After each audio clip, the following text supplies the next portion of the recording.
NBA rasyon na.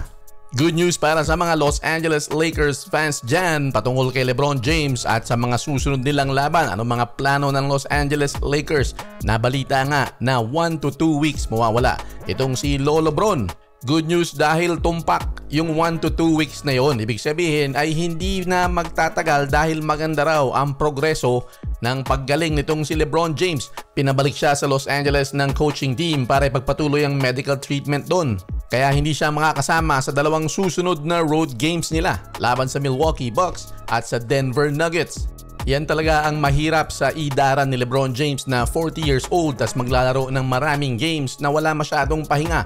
Nakaka 58 games na itong si LeBron James sa 63 games ng Lakers ngayong season. Sayang lang at makakaharap sana ng Los Angeles Lakers ang dati nitong coach na si Darvin Ham sa Milwaukee.